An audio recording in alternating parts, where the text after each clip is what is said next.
Normalise করে থাকি। সেটার জন্য আমরা কি করি, আমাদের পার্সিয়াল ডিপেন্ডেন্সি আছে কিনা সেটা আমরা চেক করে দেখি আমার স্কিমাগুলোতে পার্সিয়াল ডিপেন্ডেন্সি আছে কিনা। পার্সিয়াল ডিপেন্ডেন্সি মানে কি, যদি একটা আমার কি অন্য এটার উপর ডিপেন্ড করো, পার্সিয়ালি যদি ডিপেন্ড করি তখন আমরা পার্সিয়াল ডিপেন্ডেন্ট। আমরা এখানে দেখি কার আইডি, কার মডেল, কার এর, এখানে কি বলছে পার্সিয়াল ডিপেন্ডেন্সি, যে এখানে পার্সিয়াল ডিপেন্ডেন্সি আছে।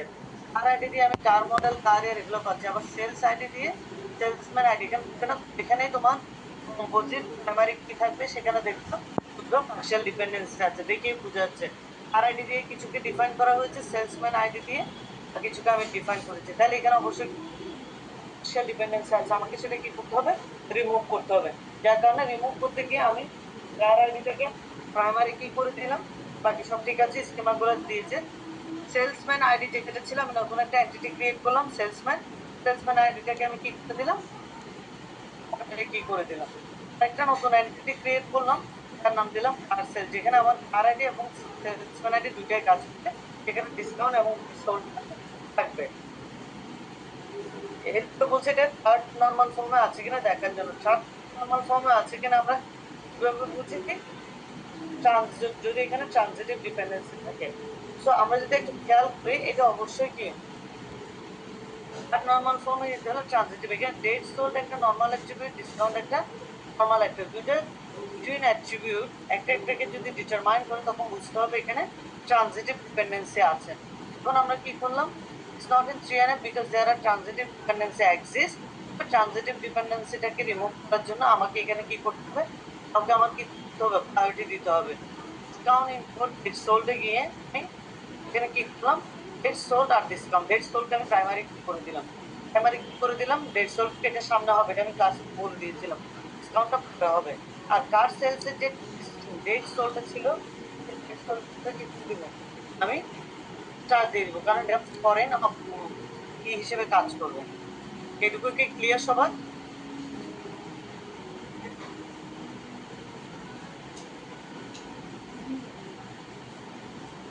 কার কোনো কোয়েশ্চেন আছে এর মধ্যে? ম্যাম আমাদেরকে কি ফাংশনাল ডিপেন্ডেন্সি হ্যাঁ নোমান বলো। আমাদেরকে কি ফাংশনাল ডিপেন্ডেন্সি যেগুলো আছে ওগুলো কি দিয়ে দেয়া হবে?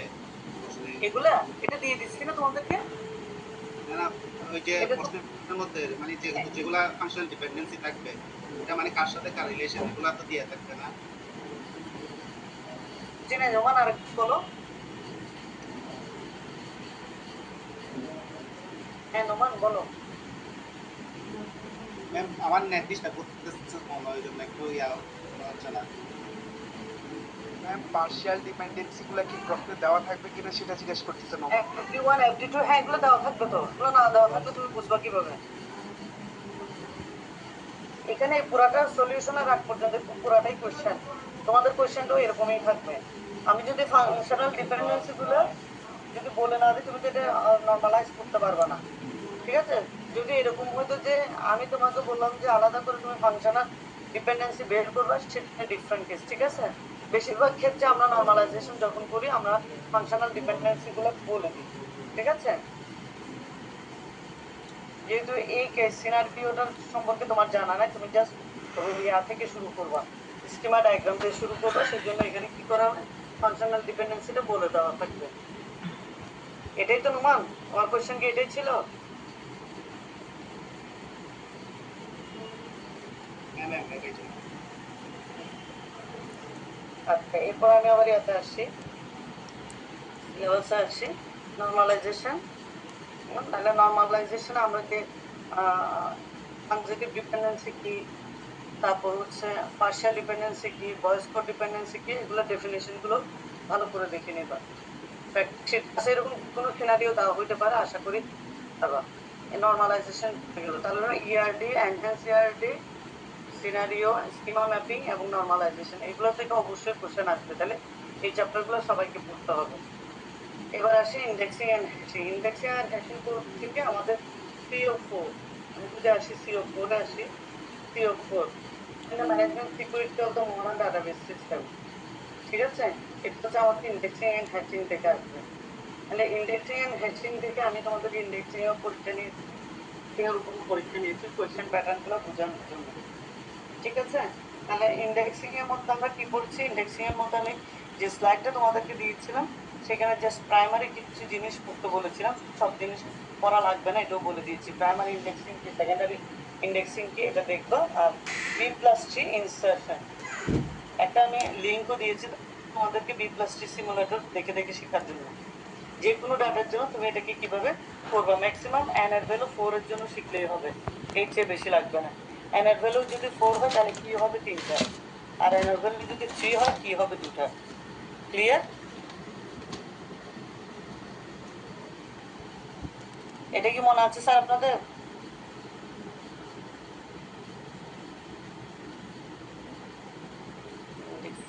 স্লাইডে যাই, এটা কি দেখাচ্ছে?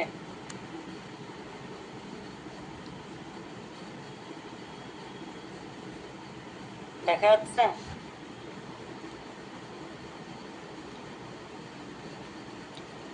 জি মিস, যাচ্ছে, দেখা যাচ্ছে।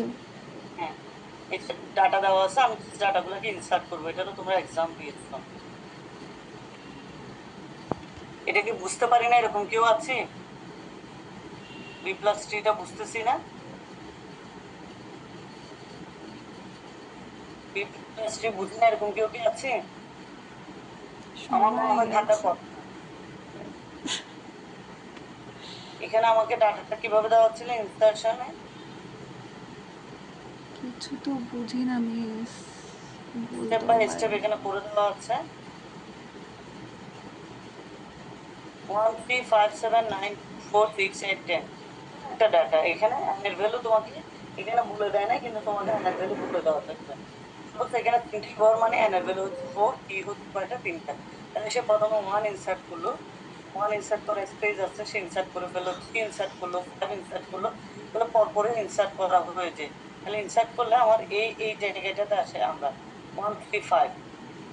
তোমরা দেখতে পাচ্ছ?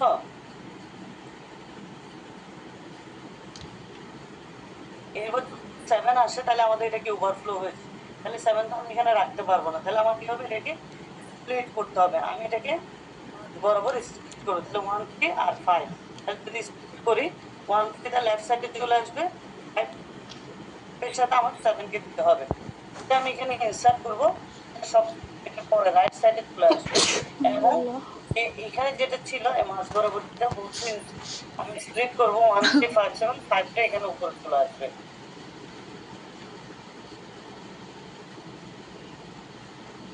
আমি যখন এখানে 7 বসাবো এটাকে বরাবর স্প্লিট করলে 1 3 5 7 না, 1 এটা চলে যাবে কি লেফট সাইডে, 5 7 আসবে রাইট সাইডে। তাহলে উপরে কে বসবে? উপরে আমি রুট হিসেবে 5 কে বসাবো, কারণ আমাকে এটা মনে রাখতে হবে রুটের বাম পাশে আমার লেফট বড়গুলা গুলা থাকবে, রাইট পাশে আমার বড়গুলা থাকবে। তোমরা কি বুঝতেছো?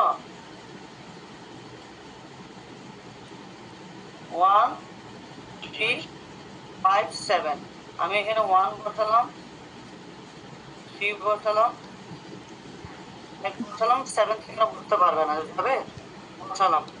এখানে যে যখন ওভারফ্লো হয়ে মানে আমি স্প্লিট করে ফেলবো, ভেঙে ফেলবো, লেফট সাইডে এই দুটো চলে যাবে, রাইট সাইডে ওই পাশে ওই দুটো চলে যাবে।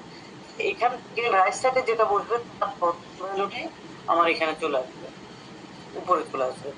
এভাবে করে করে করতে পারবে না, বাকিগুলোকে আর দেখানো যাচ্ছে?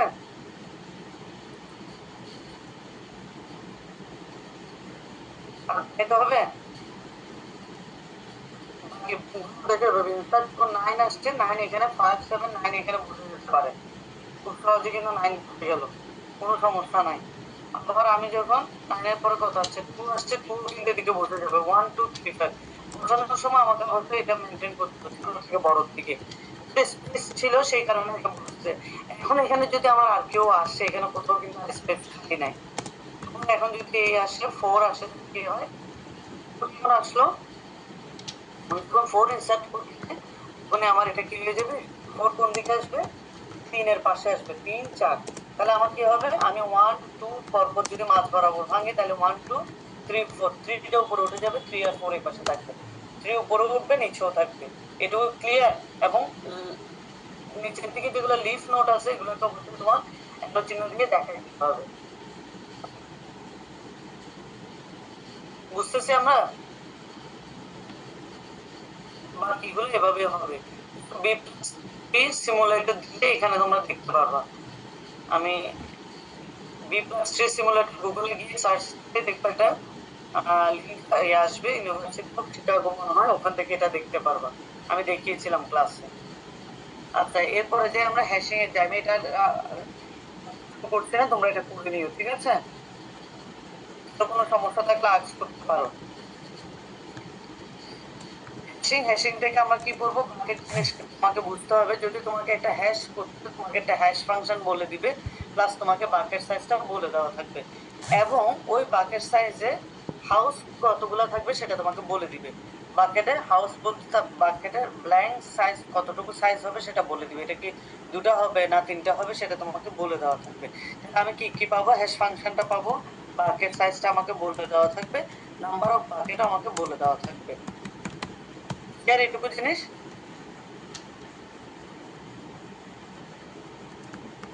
এটুকু জিনিস কি আমার ক্লিয়ার?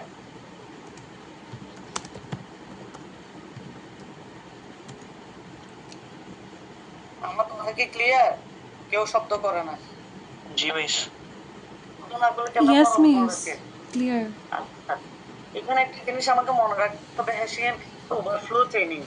ওভারফ্লো চেইনিং, সাপোজ মনে করো আমি তোমাকে হাউস বলে দিলাম, হাউসের সাইজ, এখন তুমি হ্যাশ ফাংশন ইউজ করে দুইটা ভ্যালু এখানে বসাই ফেলছো, সাপোজ 1 3 4 5 সাপোজ একটা নাম্বার, আরেকটা আমি বসে ফেললাম 1 7 3 9। এখন এই বাকেট 0 তে 9 আর একটা ভ্যালু আসছে, আমি কোথায় বসাবো? এটা ফরওয়ার্ড চেইনিং হয়ে সামনে দিয়ে যাবে, ঠিক আছে? অর্থাৎ এটাকে সে ফরওয়ার্ড করে করে যতবার এখানে বেশি আসবে, ফরওয়ার্ড করে করে ওই বাকেটে নিতে পারবে। এটা হচ্ছে ফরওয়ার্ড চেইনিং। ওভারফ্লো হয়তো দুইটা ঘরে ফিল আপ আমার আবার সেখানে আমি ফরওয়ার্ড চেইনিং করে ওই বাকেটটা নিতে পারবো। তারা কি বুঝছেন এটা?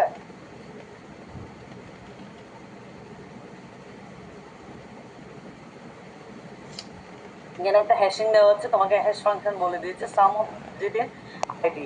এখানে যে আইডিটা আছে এগুলো সবগুলা ডিজিটের আইডি গুলো কি করতে হবে, আইডিটা ডিজিট গুলো সাম করতে হবে, মড 8 ভাগ করে রিমাইন্ডার যেটা পাবো সেটাই।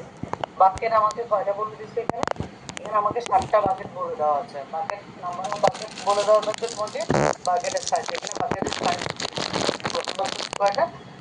তাহলে আমার এই বাকেটে এটাতে আমি 0 নাম্বার বাকেটে পেলাম, এটা বসাবো, বসানোর পর আমি এটা অ্যারো চিহ্ন দিয়ে দিব। তোমাদের কিন্তু আমি এবার খাতা কাটার সময় অনেকে একটা চার্ট করে দিয়েছো, এটা খুবই ভালো দিক। চার্ট করে দেওয়ার কারণে আমি হয়তো কাউকে পার্শিয়াল মার্কিংটা করতে পেরেছি, ঠিক আছে? কারণ যদি মনে হয় যে তুমি আগে এটা একটা চার্ট আকারে বাকেটের সাইজ গুলো বের করে ফেলবা, সেটাও করতে পারো। এরপর অনেকে এই জিনিসটা দেখাতে পারো না, অ্যারো চিহ্ন দিয়ে শুধু ওই চার্টটা বের করতে পারার কারণে আমি কিছু মার্কিং করতে পারছি, ঠিক আছে? তো তোমাদের কাজ হচ্ছে এই জিনিসটা দেখানো যে বাকেটগুলো কাকে ইন্ডিকেট করতেছে, আমাকে অ্যারো চিহ্ন দিয়ে পুরো ফিগারটা ড্র করে দেখাতে হবে। ক্লিয়ার? আমার কথাটা কি ক্লিয়ার? জি মিস। জি মিস। তুমি বাকেটগুলো বের করেছো কিন্তু তুমি এটা করো না, এটা কিন্তু তোমার মেইন দরকার। এটা যে করতে পারবে ও 10 5 5 পাবে, পাবে না, ঠিক আছে? তাহলে এই জিনিসটা দেখে তুমি ওখানে চার্জ করে দিচ্ছি, তোমার কিন্তু ফরওয়ার্ড কিন্তু ওখানে দেখানো সম্ভব হচ্ছে না। তাহলে আমি হ্যাশিং বুঝবো না তুমি যে আসলে এটা বুঝছো কিনা। তো এখানে যদি ফরওয়ার্ড এগুলো তোমাকে দেখাইতে হবে। দেখো এখানে একটা ওভারফ্লো হয়ে যাচ্ছে, আমি এখানে ফিল আপ করে দিলাম, পরে এখান থেকে এটা দেখো শেষ, আমি আরেকটা চারটা বাকেট নিয়েছি, কারণ আমার বাকেট নাম্বার 5 এ কয়টা ডাটা আছে? 4টা ডাটা আছে। আপনারা কি ক্লিয়ার? কিন্তু আমার ঘরে হাউস ছিল কয়টা? হাউস। তো ওভারফ্লো হয়ে গেল না? ওভারফ্লো হয়ে গেলে আমি সামনে দেখতে পারবো, ওই বাকেটে ফরওয়ার্ড লিঙ্ক করা যাবে। একটু মোটামুটি হ্যাঁ শেয়ার আছে, সেগুলো কোনো কিছু নাই। এরপরে শেষে এরপরে হচ্ছে আমাদের আরেকটা ছিল ট্রানজেকশন, মনে হয় না? ট্রানজেকশন হচ্ছে theory question, transaction and recovery সম্ভবত। এগুলো সহজ জিনিস, এগুলো আমি পড়িয়েছিলাম তোমাদেরকে। ট্রানজেকশন কি, রিকভারি কি, রিকভারি অ্যাডভান্টেজ, সেগুলো সবগুলো পড়বা, পড়বা। এখান থেকে কোয়েশ্চেন থাকবে, ট্রানজেকশন রিকভারি থেকেও পাবা, ইন্ডেক্স হ্যাশিং থেকেও পাবা। এগুলো তোমাদের CLO4 থেকে কভার করা হবে। তো রিকভারি তো আমি খুব বেশি জিনিস পড়িয়েছি এমন না, রিকভারি লাইক খুব ছোট। এখানে থিওরি আছে, কিছু জিনিস লস্ট আপডেট প্রবলেমটা কি, টেম্পোরারি আপডেটটা কি, নন রিপিটেড কি, ইনকারেক্ট সামারিটা কি, এই জিনিসগুলো একটু দেখবা। ঠিক আছে, কনকারেন্সি কন্ট্রোল প্রবলেম একটা প্রবলেম আছে, লস্ট আপডেট প্রবলেম কেন, ট্রানজাকশনের মধ্যে কনকারেন্সি কখন হয়, এই জিনিসগুলো পড়ে নিবা। এবার আসি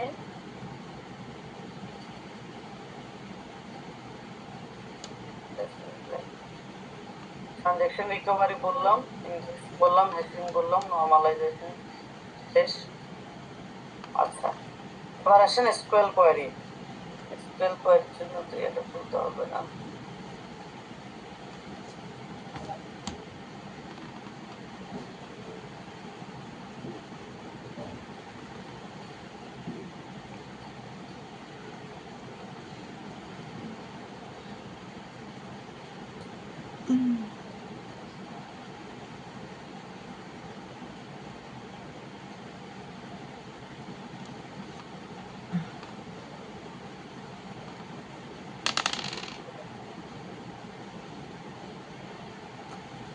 কি দেখতে পাচ্ছ? তোমরা মেইনলি যে জিনিসটাতে ফোকাস করবে এখানে, বাইনিং অপারেশন দেখতে পাচ্ছ, স্লাইড দেখতে পাচ্ছ? Line operation. কোনটা দেখতে পাও তোমার? জি জি মিস, দেখতে পাচ্ছি। লাইট লস লেখা আছে। ও না মিস, জাস্ট ওই CLO2 CLO ওইটাই দেখতে পাই। ম্যাম লেসন প্ল্যানটা দেখা যাচ্ছে যে। হুম।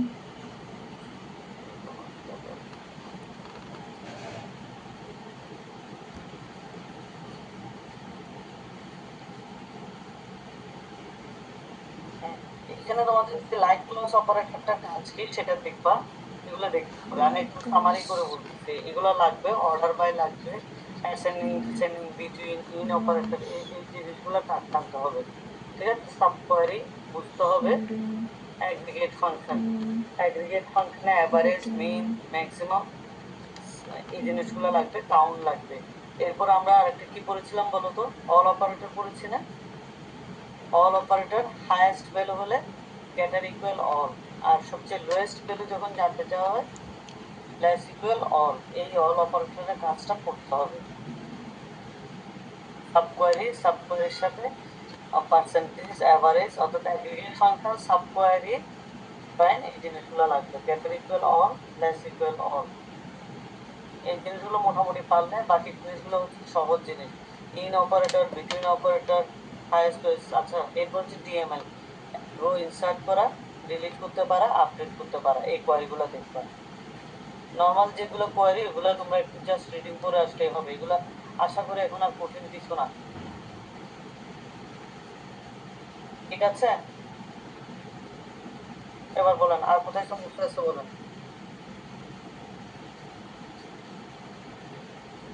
সিলেবাস তো বেশি ছোট হয়ে গেছে তাইলে, অনেক ছোট না? হ্যাঁ, না ছোট হয়ে মিস, গেল না সিলেবাস? না। তোমরা যে অনেক পড়া বলতেছো, আমি তো এখানে কি পড়াই দেখতে পাচ্ছি, পড়া কম হয়ে গেছে। বলেন এবার কারো কিছু কোয়েশ্চেন আছে কোনো? রিলেশনাল অ্যালজেব্রা থেকে পূর্বে রিলেশনাল অ্যালজেব্রাতে আমাদের কয়টা, 5টা প্রজেক্ট অপারেশন, সিগমা অপারেশন যেগুলো ছিল, ওই রিলেশনাল অ্যালজেব্রায় অপারেশনগুলো দেখবা। যে কোনো জিনিসের জন্য যেন তুমি রিলেশনাল অ্যালজেব্রাটা লিখতে পারো, সহজ জিনিস কিন্তু রিলেশনাল অ্যালজেব্রা, এসকিউএল কোয়েরি। আর থিওরি থেকে তো বললাম, আর কি আছে বলো? চ্যাপ্টার 1, 2, 3 সবগুলোই বলে ফেলছে। 5, 6, 7 ও বলা শেষ, 14 ও বলা শেষ। কোয়েশ্চেন কি বেশি হার্ড করছে? কোশ্চেন সহজ সহজ, হার্ড হবে কেন? তোমরা সব পড়তেছো না? পড়া হয়েছে না আগে? আগেও পড়ছো, 2-3টা পরীক্ষা নিলাম, এরপর আর কি? আমি কিছুই লিখো না, সমস্ত কিছু জায়গায়। মিস আগের ইয়ারের কোয়েশ্চেনটা কি ফলো করছেন? সেটা আমি কেমনে বলবো? আগের ইয়ারে কোশ্চেন ফলো করছে কিনা এটাও কি তোমার তাহলে ম্যাডাম কোশ্চেনটা দিয়ে দেন। না না মানে এটা তো আগের ভালো করে বছরের কোয়েশ্চেনটাকে সলভ করে গেলে আমরা বেনিফিশিয়াল হব কি না তাই তাই না? একটা পার্সিয়াল মার্কটা দিয়ে নাহলে পাস করতে কষ্ট হয়ে যাবে। পার্শিয়াল মার্কিং এর জন্য তোমাদেরকে পার্শিয়াল লিখতে তো হবে। ইয়ার ডায়াগ্রাম ড্র করতে দিলাম, অ্যাটলিস্ট অ্যাট্রিবিউট গুলো তো লিখতে পারার কথা ছিল, কথা জি ছিল জি না? হ্যাঁ, হ্যাঁ হ্যাঁ যারা অ্যাট্রিবিউট গুলো লিখতে পারছো আমি ওদের অ্যাট্রিবিউট আর এন্টিটি হয়তো তুমি রিলেশনটা দেখাতে পারো না, তাহলে আমার তো জায়গা থাকতে হবে তোমাকে মার্কস দেওয়া। তুমি রিলেশন গুলো হয়তো ঠিকভাবে আইডেন্টিফাই করতে পারো না, কিন্তু তুমি জিনিসের অ্যাট্রিবিউট গুলো বুঝছো। তোমার কয়েকটা কাজ আমি কিন্তু সিকোয়েন্সও বলে দিয়েছিলাম। তুমি অ্যাট্রিবিউট গুলো বুঝছো, তুমি অ্যাট্রিবিউট গুলো ড্র করেছো, এন্টিটি গুলো সার্চ করে বের করতে পেরেছো, তাহলে এগুলো তো কিছু মার্কস দেওয়া যায়। তোমার তো অনেকে আছে সাদা খাতায় দিয়ে দিচ্ছে, এন্টিটি গুলো বক্সটা কি হবে সেটাও লিখতে জানে না। কেউ কেউ এন্টিটিকে করে দিছে ওভার শেপ, অ্যাট্রিবিউট কে করে দিছে ট্রায়াঙ্গেল, হবে এরকম শিখিয়েছিলাম আমি। তাহলে ওই ক্ষেত্রে একটু নিজেদেরকে অ্যালার্ট থাকতে হবে। নাম্বার তো দিয়েছি, দিয়ে দিলাম।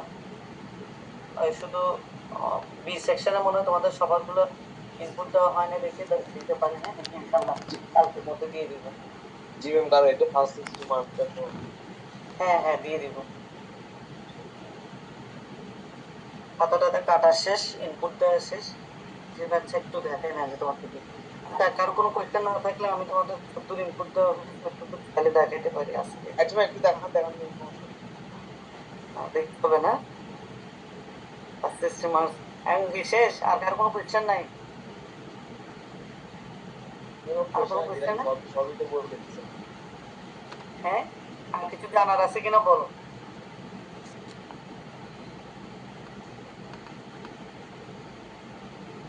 না, সবগুলো ইনপুট দিনে মিনিটে ভ্যালুটা দেওয়া হচ্ছে।